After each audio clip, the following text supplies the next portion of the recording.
you can see, we've got those 4 rollers in the camera. What I have is a very short piece of leftover leather.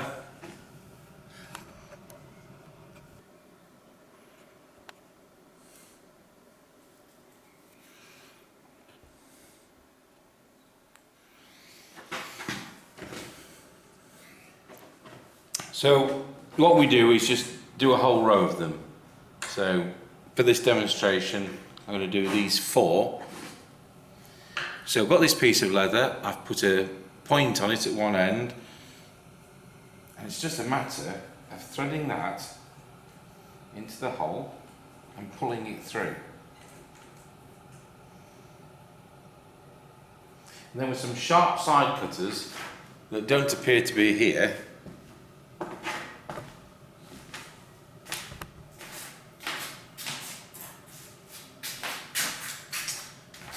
you trim it off. Now I'm not going back to the workshop in the house, so I'm going to use these scissors.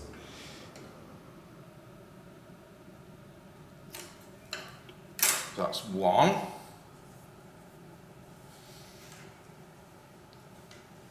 Do the next one.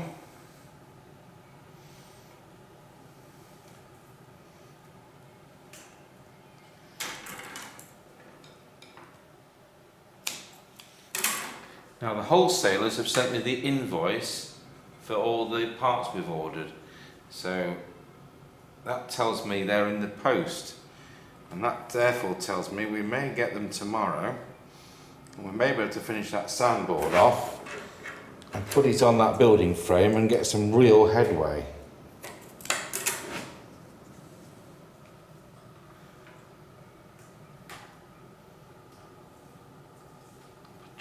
Thread in from the wrong end. So it's actually not that difficult, it's just a bit monotonous when you've got 112 to do. That's just, I've managed to pull that too far through. I should be able to pull a bit back.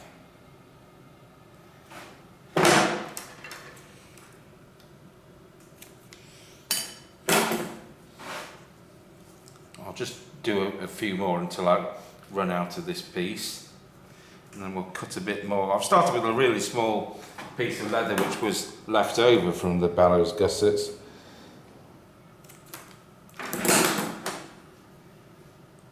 May as well use it up like that. In fact, when I did my apprenticeship at Groves Autumn Builders at Nottingham, I never even remember ever buying any bushing leather. It was always left over from some other job like this.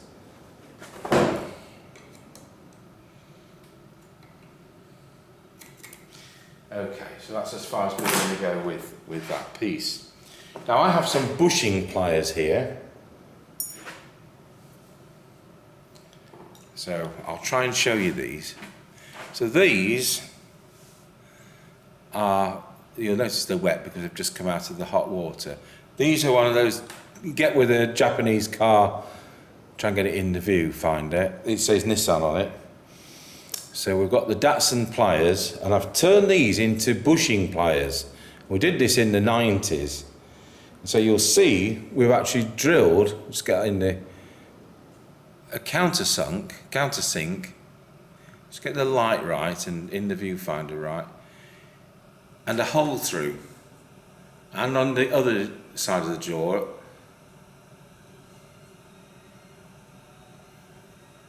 so then we've got this pin which is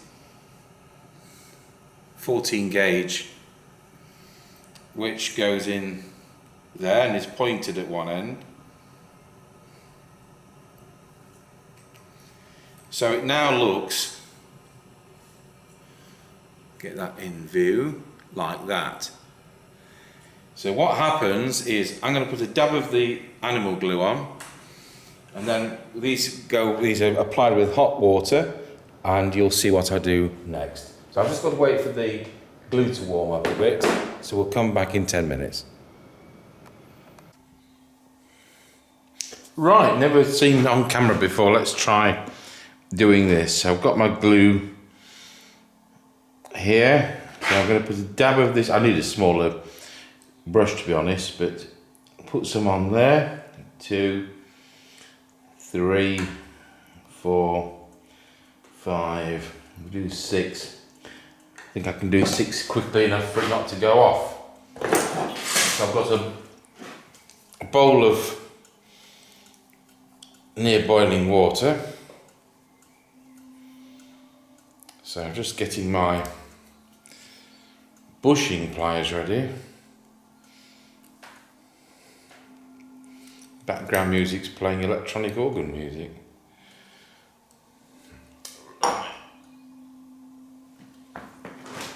I'll try and work round this. Oh, I've gone and lost my pin.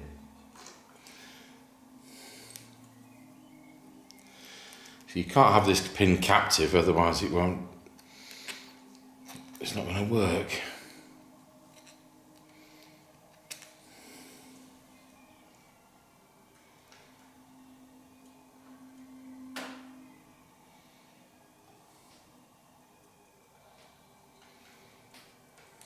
It's not actually as awkward as this, but I make a bit of a meal of it with the camera being here. I have to get the pin to go in. So what I'm now doing, with the pliers tight, and now that is in. I'm going to pull the pin back out. So do the next one.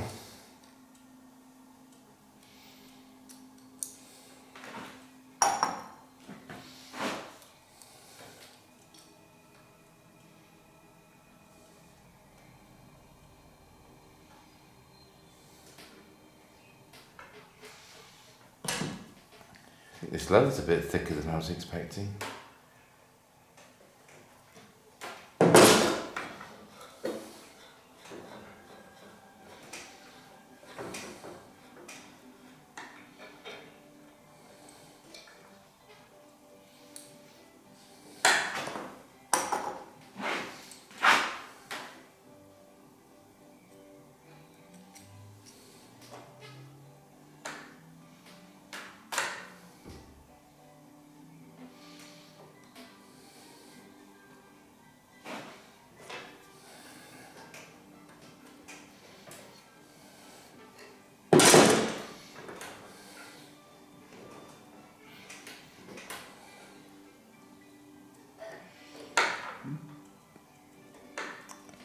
So there we are, that's 3 of them bushed. Well folks, I'm back onto this soundboard. The parts have arrived after 5 weeks. So we've got a set of 56 pull downs. So they're a wire with a nylon eye. So it saves doing all that bushing, and it just looks a bit better when you've got 56 of them.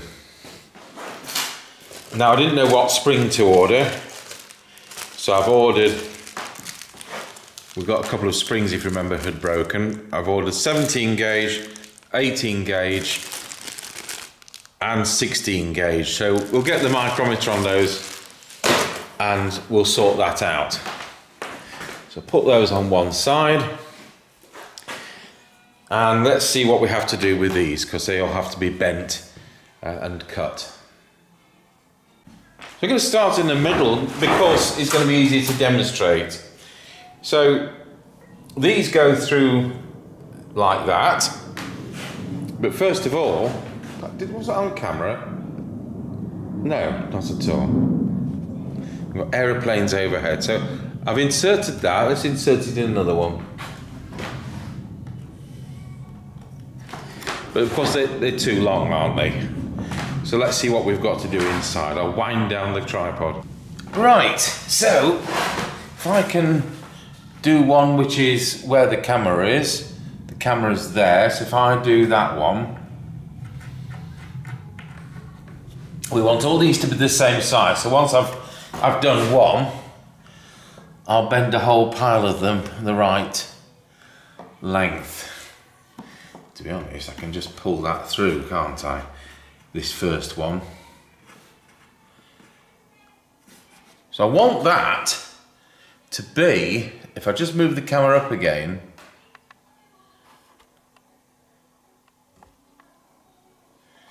I want that so that it doesn't get knocked.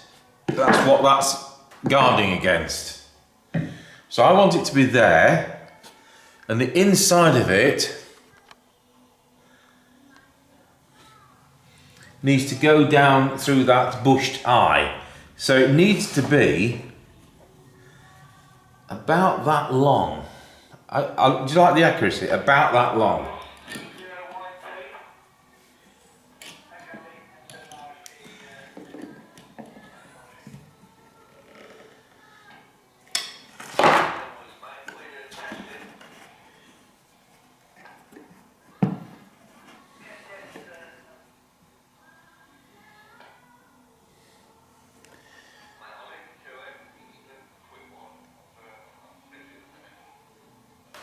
Yes, I think that's about where we want it. But I bent it in the wrong angle. I want the eye to be there, but I want the bend to be 90 degrees to where I've put it. So that's going to be fun. I'll have to twist that round. I won't be able to get that back out either. So that's today's first error. I'll just tell you what, we'll just cut this excess off. Now, I'll use those for something else, of course. I'm not going to waste any material. There are lots of aeroplanes flying overhead today.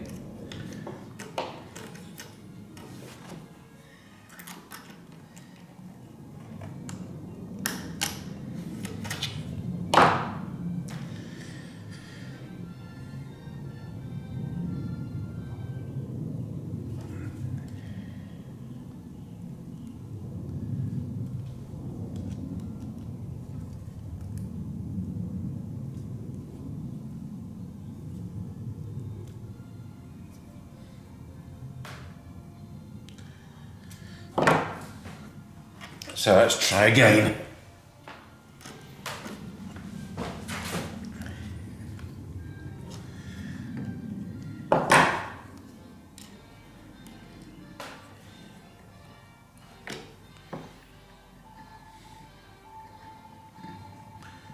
Now that's too high.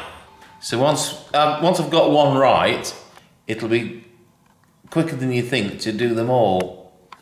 So that's too high, so that's not going to work out. So it needs to be that much lower. Let's try another bend just there. So my first one's trial and error. So bend that back again. May as well cut that excess off.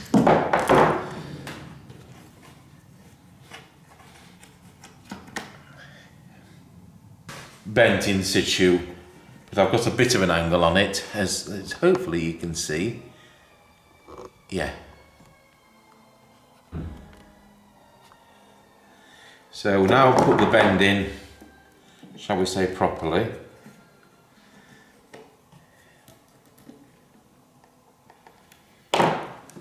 Cut some of that excess off.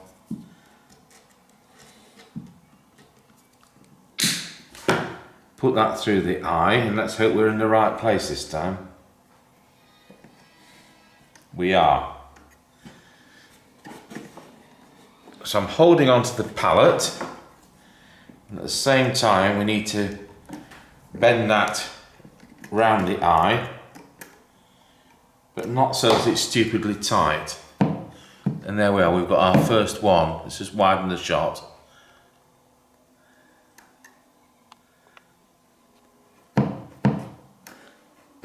Our first one's actually in. So using the jig now, let's move the camera down so you can see what I'm up to. So we've discovered that this piece of floorboard is just right to know where that bend needs to be. So I've put that bend in, we can cut the excess off, So we'll use that for something else, and hopefully this will thread through quite quickly. There's 56 of those to do. I'm going to do 12 this evening.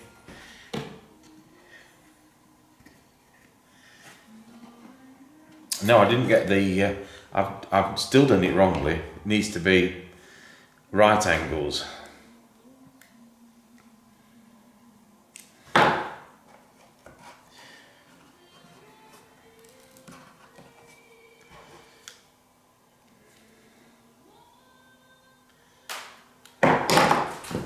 Try again.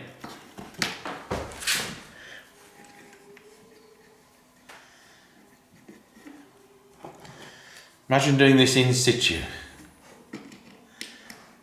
and not part of it as a major overhaul.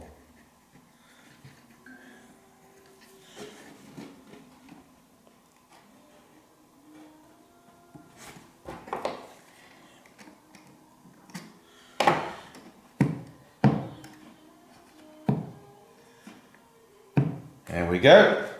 Right, let's try the next one, see whether we can get this to be right first time.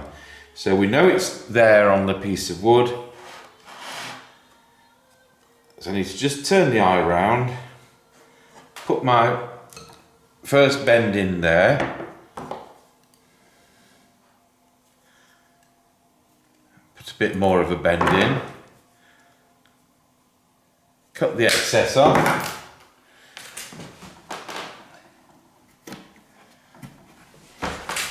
Thread it through, get the pliers in there,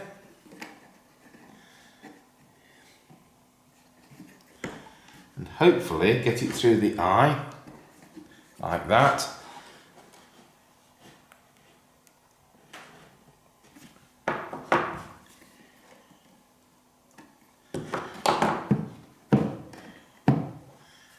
Put that a bit tighter.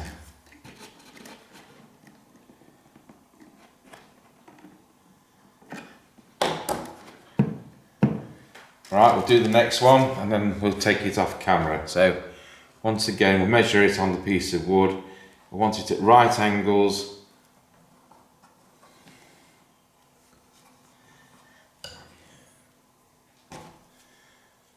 Just increase that bend a bit with the pliers. Cut the excess off, thread it through, put the proper bend in,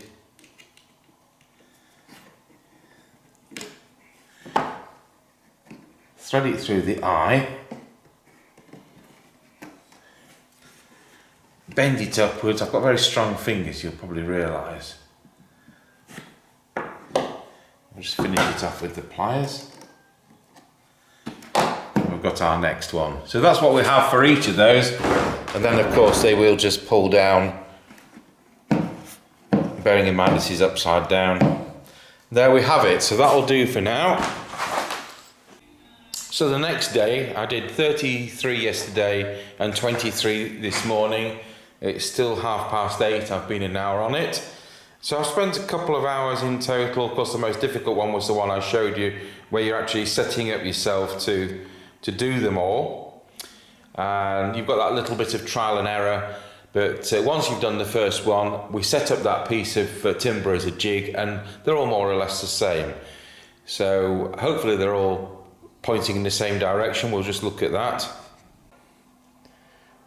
So there we go, that's the nylon bushings. So the next thing is the spring. Now if you remember, in fact I can move that camera just there, we've got those two broken springs.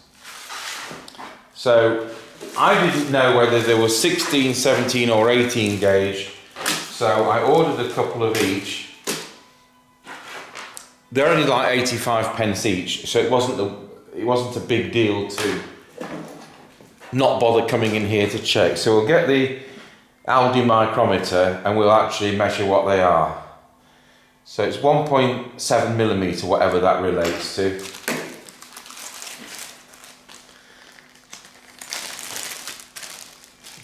Let's start with 18.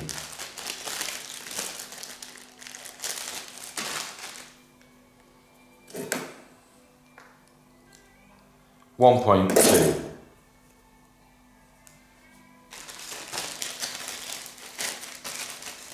So let's go to 16 gauge.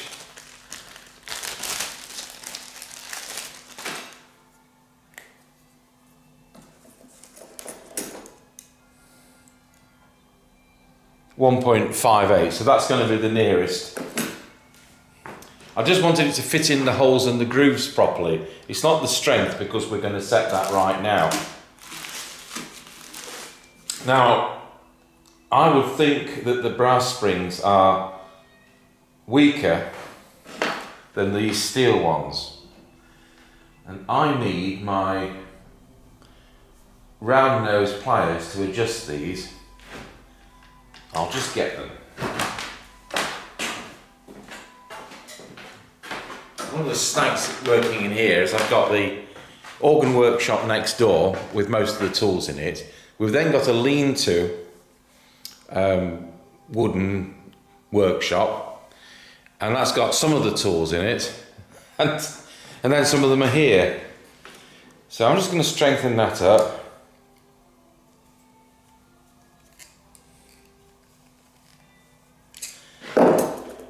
Now that is less strong than how we had it. Just make sure, yes, that's in the viewfinder. That's less strong than how we had it. So I need to check. We did a little thing with a weighing scale with one of the springs. I'll just move the camera. So having selected our spring, I've just taken one out. I should have kept one back, but I didn't. And I just want to check the weight.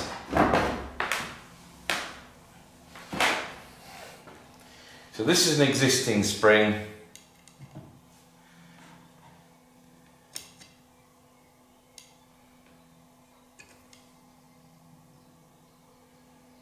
Trying to get that to stay put on that glass surface isn't going to be easy. So that read 236. Let's just try it again.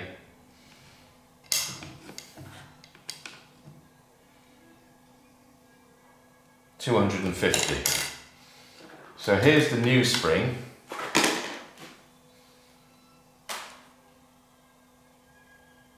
$400. So I'm going to have to back this off a bit, or we're going to have a note that's heavier, considerably heavier.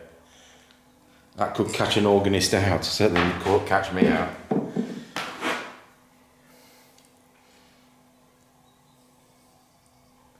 $330, just knock a little bit more off that.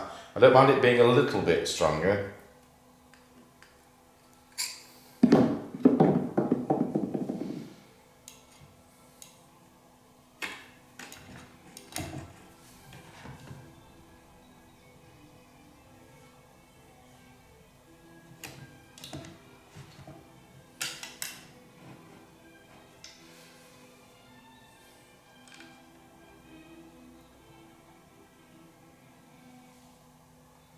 $320, well, that'll do me.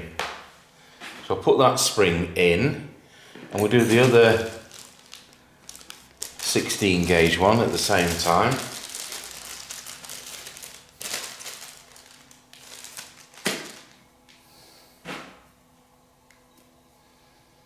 I'll just see how it comes out of the packet.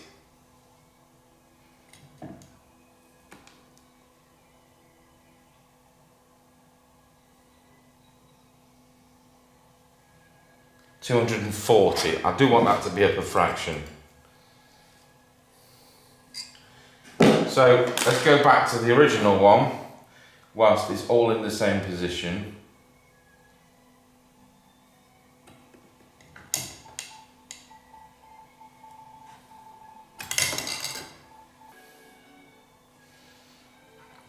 Well, I'll tell you what, we'll do it so it's over the edge like that. So that's 183. So do this one over the edge as well, exactly the same, 230. We'll do this one just the same, 190. Right, that'll do. So the 190 I'll put in one of the higher notes, and the 230 I'll put in one of the lower notes. Okay, after all those weeks doing the soundboard, it's now on top of the building frame, ready. Now normally we'd put the swell box up, but because it's been repalleted, what we're going to do is we're going to wind it up. So I'm going to put the trunking which goes in on the right.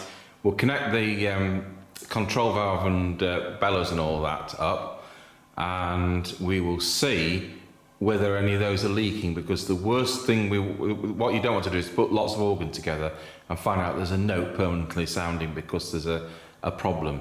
I know it's a lot of work to take it down again and strip it down to find out what's wrong, which is why you have to work on them meticulously, but things can go wrong, and I'd rather fix it at this stage if there's a problem. We've got the faceboard off at the moment, so you can still see the works, and that will of course have to go on, but first of all we're going to wind it up, and then if there is any dust in there which has been missed by the vacuum cleaner, it's going to have the opportunity to blow out and not get stuck under those pallets.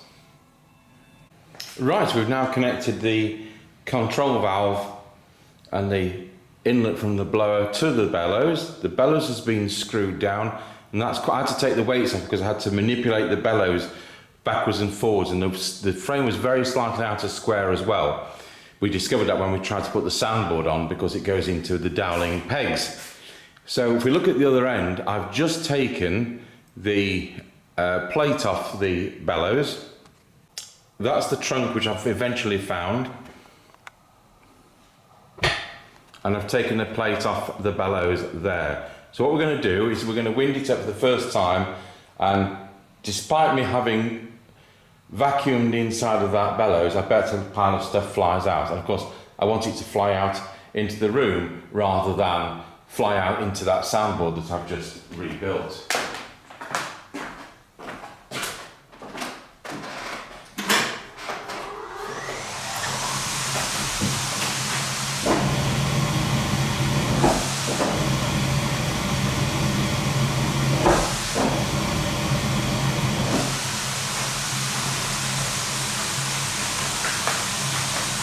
And of course the bellows can't rise with that massive hole in it, so I don't know whether anything came out, but that was precautionary. So now I'm going to put the trunk on, but I can only find 3 screws. They're 2-inch 14s. I don't know why that is. Perhaps most of them were broken. So I'm going to have to order some screws, but of course 2 screws prove what I'm needing to do. There we go. Now I'll put the wind on again.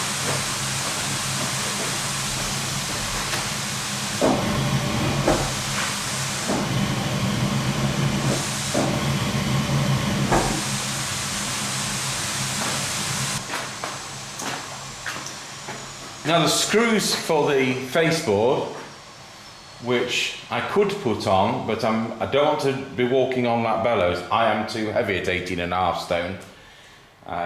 Don't want to risk damaging the ribs. Not so much the top, it's the ribs. So, I'm just going to wait for a pair of builder's trestles to be ordered so we can put scaffold boards just about 1 inch over the top of the bellows so I can safely walk on there, and fit the trackers to the rollerboard which we'll be putting in shortly. The other thing which we're going to be doing is going to be putting in the slides and the upper boards. You don't normally do this at this stage, you would put the swell box up next. But just in case there's any error on those pallets, what I don't want to do is to put the swell box up and then discover we've got 1 note playing all on its own, or 20 working all on their own.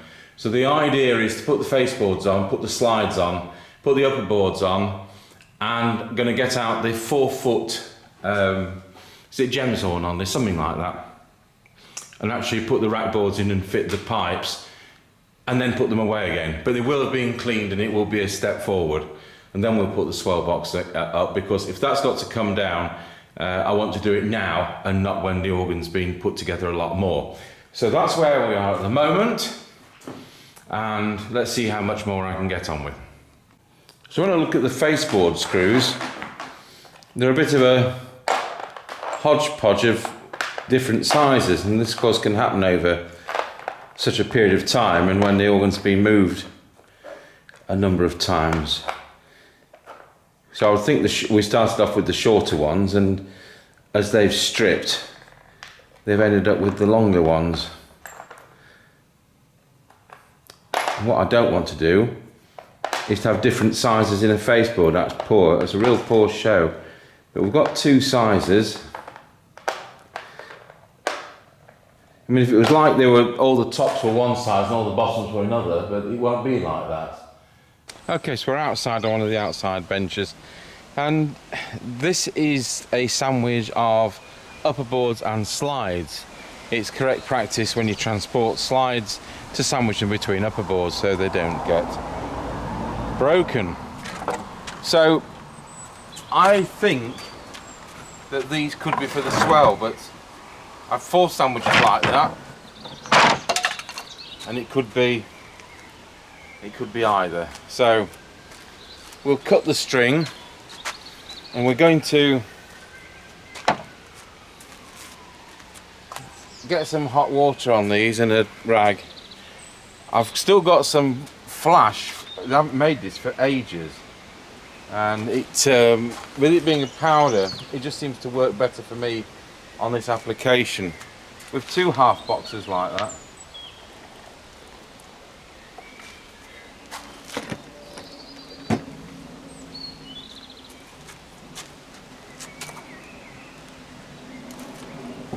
Right, if I manage to break that string or cut it,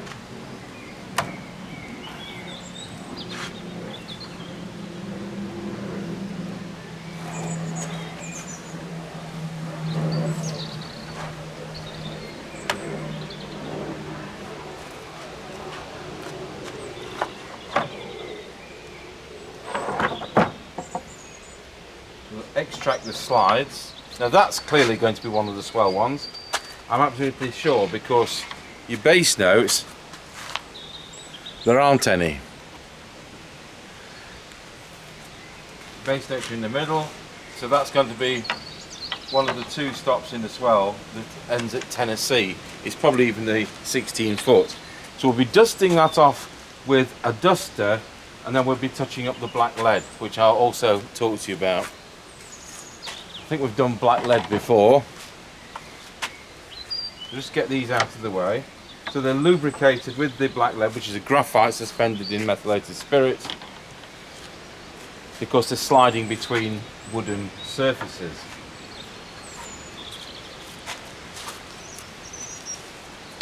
And they correspond with the holes here. So that's going to be one of the swell ones, because it's not got the full scale. I think that looks like it's off the grate. We'll put that to one side.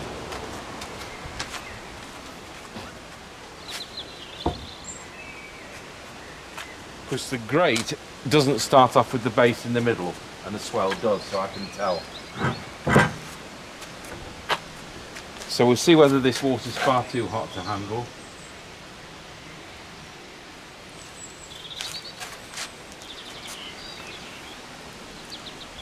The answer is yes.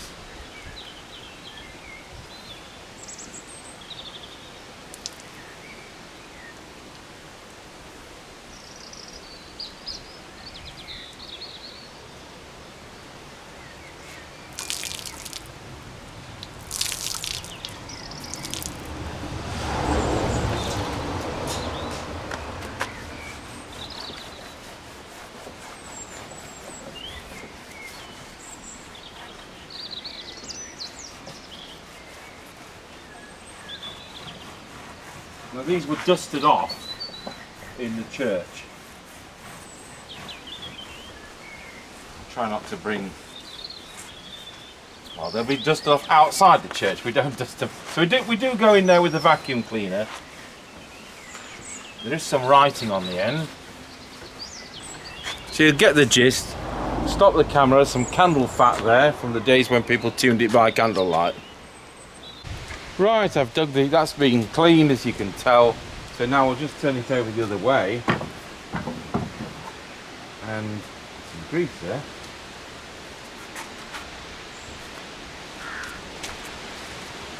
I've got a loft cut of felt here. I'll use this to apply the black lead.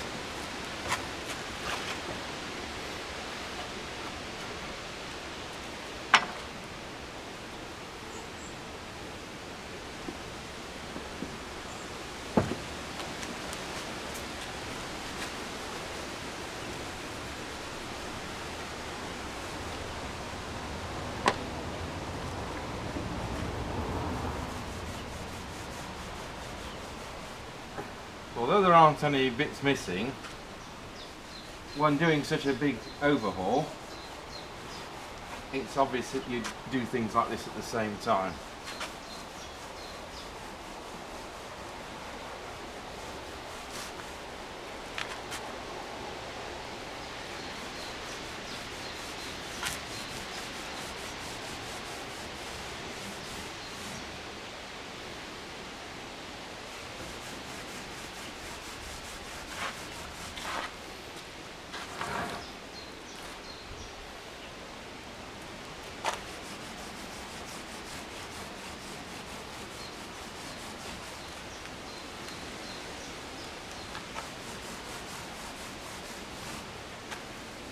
I'll have to find the other one of these because there'll be two for the swell with there being 4 stops.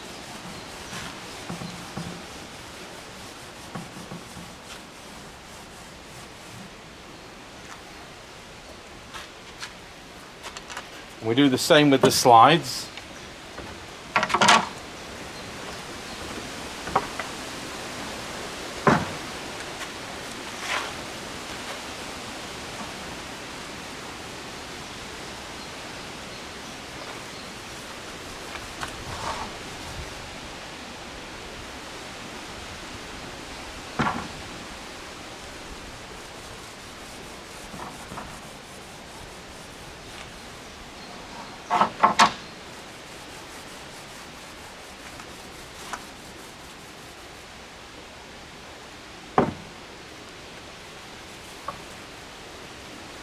Been catching along that edge at some point.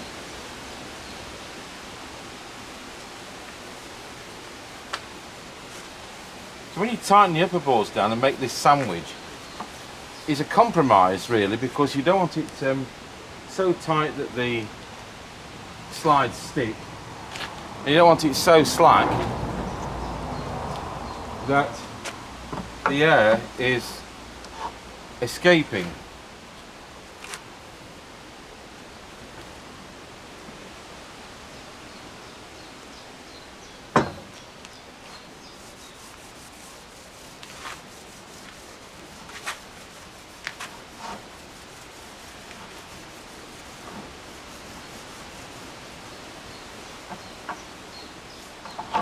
I used to have a Black & Decker cordless scrubbing brush, which I found very useful for buffing these up afterwards.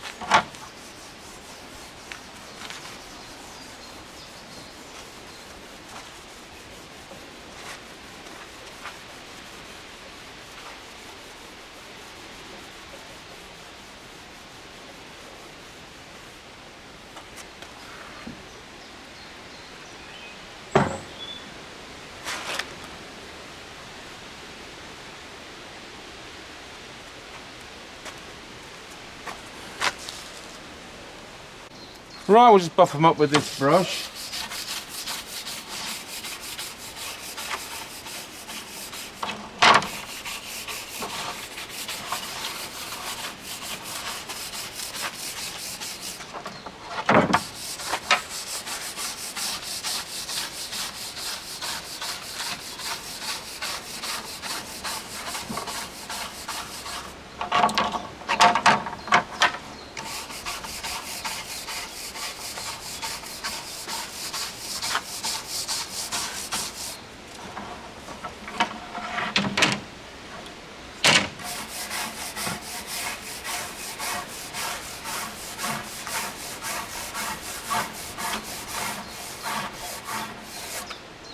Go back in the chapel and put those on the table and vacuum them off.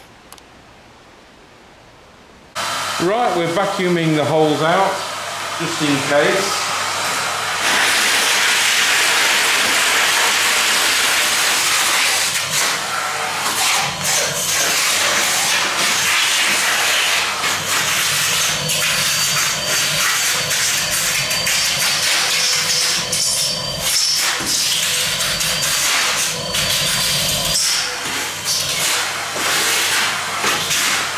Includes the rack pillar holes.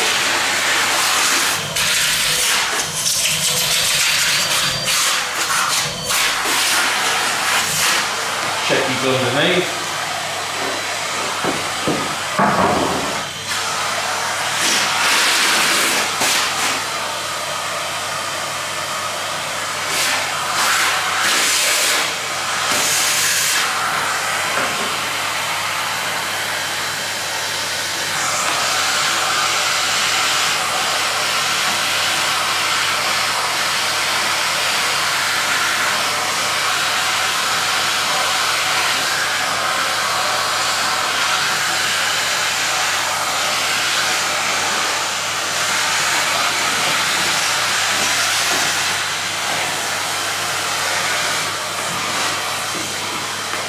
seems satisfactory. Right, I'll get a ladder and we'll take it upstairs. Right, I've taken the camcorder off the tripod and we're here on the top of the organ. And you can see I've put these 3 slides in. I have to dig the 4th one out of storage still and then clean it and check the black leading, etc. the same. So the back one, so you can see that these soundboards have got all these holes in it, one for each note. And this is the one without the slide. So this one's got the slide. And so by these slides moving, the holes open up to let the organ pipe sound when that stop is drawn. And that's why it's got to stop, because it stops them off. So that next one. Next one. And you've got dowels in the end, which put them into the open and closed position exactly.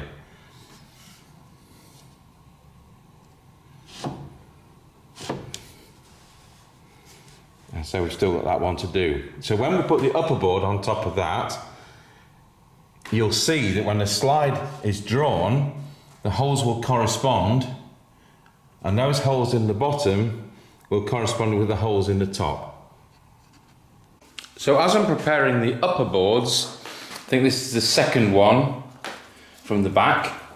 We've got the photographs of the job, and we can see from the photographs, just check there in the viewfinder, the way the shape of this goes.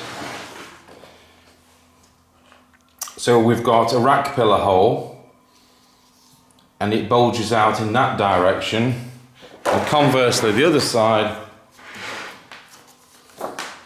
we've got 3 pipe feet holes, and it bulges out in that direction. So we need to know that that is the base end. I mean, theoretically, this should be marked by us or by previous organ builders, but can't always see the writing. There could be a C, now I come to look at it there, because that's the C side and the right-hand side is the C sharp side. So we'll go back upstairs and put this one in. I don't need to show you me screwing these in with every other screw just as a temporary measure, but that's what's happening. Now here's an interesting problem. A previous person blackleading this has actually blocked these wind escape routes. These are to stop any leakage from one note running onto the next just by going underneath the sandwich of the slide and the upper board and the tabletop of the soundboard. So I could get the chisel out, but you know what, we can just get rid of that and then we'll vacuum it out. But that's not good. And those top notes are going to be more susceptible to running than the ones requiring more wind at the bottom. So that's what these grooves do.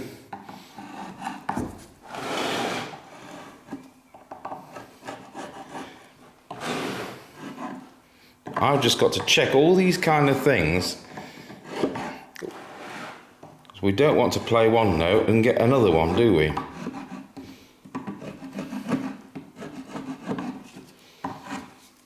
So I'll just vacuum that up, and the same, some of these have happened. With these notes, you're not likely to have a problem because they require a lot more of an air supply. But nevertheless, it's somewhat shoddy that that's happened.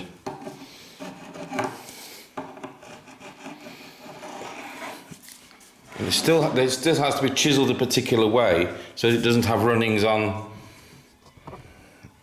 the bit where there are no notes, with it being a Tennessee no bottom octave stop. So we'll just scrape some of those off and I'll get the vacuum cleaner on it. Thought you'd be interested in that. So the next thing I wanted was the upper board screws. We segregate upper board screws between the grate and the swell because they can differ. We do a lot more segregation of screws than what I did on my apprenticeship with Groves. We did segregate rack pillars, but not so much screws.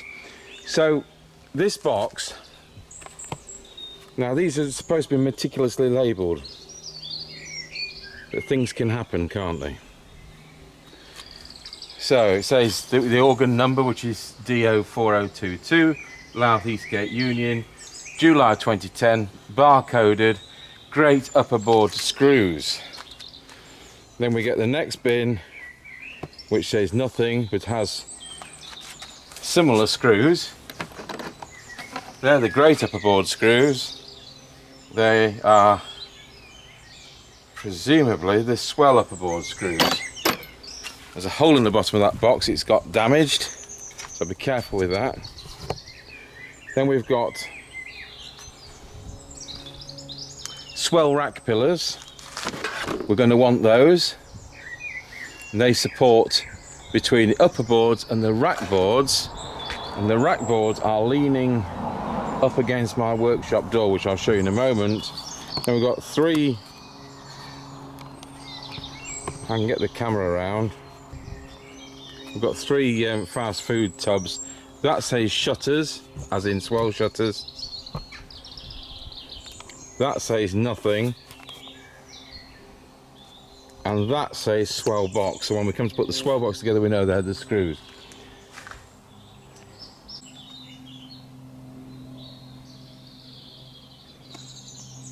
So they're the rack boards which support the organ pipes, which I have cleaned ready. So there we are, that's the upper boards on with just a dozen screws. So what we just made sure, this camera's handheld, is that the slides for the stops are moving in and out okay. So next we're going to deal with the rack pillars. So I'll just find the box out and clean them off. Right, I've just cleaned all but three of the swell rack pillars. So that's what we've got. Oops, knocks the tripod. And the hand turned. They should all be in equal size, but they never are when I make them. So I've kept three back because they've either had woodworm or they've currently got woodworm, so I need to treat those just in case. So we'll pop those upstairs and I'll show you how it goes. I'm just going to put 6 in because all we're doing is testing this, because I'm going to leave the upper boards on if there's no malfunction, but I will need to take the rack pillars and the rack boards out, and the pipes I'm going to put in, they'll have to come out before we can move further on with the organ. This is just to prove whether the valves are set right. So there you are, that's 6 rack pillars in the upper board, which is the one we're working on. It's the second stop in that we're going to be playing with. It's the 4-foot on this organ. So that is the rack board on. So it's stood off by those pillars with these rack pillars. And I can feel 1, 2,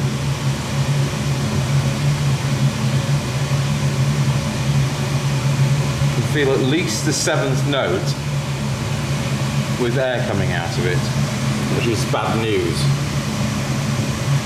Anyway, we're going to clean those organ pipes. I'm going to just dry clean them for now. That sounds like going to the dry cleaners, doesn't it? And then we'll do a wet clean in sodium hydroxide when I put them in properly. Well, in fact, we're not going to clean the pipes today, and we'll just come on to Saturday morning, so I'm going to get this video out. Mr. Chippy's away for the weekend. The organ pipes I thought were the 4-foot flute. Sorry, this, whatever it is, could be a flute. Let's just look at the specification. I thought there were some metal funny shaped things like a bit of a bell on them, and that doesn't seem to be the case, because the notes I've got from the National Pipe Organ Register say Spitz flute, tapered wooden pipes. So, don't know whether that's going to be in focus. Spitz flute, 4-foot, tapered wooden pipes. That's what I'm putting in. So the back set of pipes is the Lieblich Bourdon 16. And that will be the first, which is really going in. And then the Geigen principle, which means violin diapason in more English speak, the Spitz flute, and then there's an oboe. So that's the order they go in from back to front. And we're putting that 4-foot one in because they're more likely to what we call whimper. When they're getting a bit of air leaking through the air valves, the pallets, they're more likely to whimper. We've probably got about 8 whimpering, but there's various things that can be wrong, and most of them can be rectified without having to take the thing apart again. So anyway, we're going to see what happens when we do put those pipes in, and that's going to be next week. So I need Mr. Chippy because the pipe crates have got 2 ranks of pipes, 2 sets of pipes in each crate, and I simply can't move them on my own. And as I say, the one I thought it was, it isn't. So there we go. So this is the end of part whichever, and we'll do another one for next week. So you can actually see us getting somewhere. The fact we've now got the blower's not got the leather around it, so it's the flexible hose is leaking. Of course it is. And we've only got 3 out of 8 screws on that trunking over there, which goes from the bellows up to the cells. Of course that's leaking. But we have got the pressure. There is enough pressure to have that up to its normal working pressure. And pressure brings me to another point. We've not got all the weights on the bellows at the moment. We're not that many short. Some of them are still being painted, and I've been doing other things. But we don't know what the pressure is of this organ. And we're going to be sending the oboe to the pipe makers in Leeds. We use booths of Leeds. And they're going to be revoicing the oboe because they're always temperamental to tune. And what you don't want is to be putting an organ in this situation and the oboe is out of tune every 5 minutes. So it's going to go back to the pipe makers in Leeds, and they're going to be remaking that. That's what they do. They're pipe makers. I'm an organ builder. I don't touch organ pipes. A bit like car makers don't normally make the alternator. So they're going back. I need to know the pressure to tell them. Now, when we took this organ out, when I inspected it, there was power on it, and I was able to play it, and yeah, well, that was fine, and the video's on the internet. But when we came to take it out, they'd had the power removed, so we weren't able to do a pressure test. So we don't know what the pressure is, and we need to know that for the pipe makers. And we also need to have a set of pipes made for the bottom keyboard, which we're nowhere near, but the pipe makers told me there's a 2-year waiting list for new ranks of pipes. So although we're going to know the pressure next week, we're not going to know the scale of the pipes that we're going to be wanting. So that's something, and it really doesn't matter. It's going to be playable even if it's not finished for 2 years. So that's where we're going to leave it. Thanks for watching. Hope you're learning something.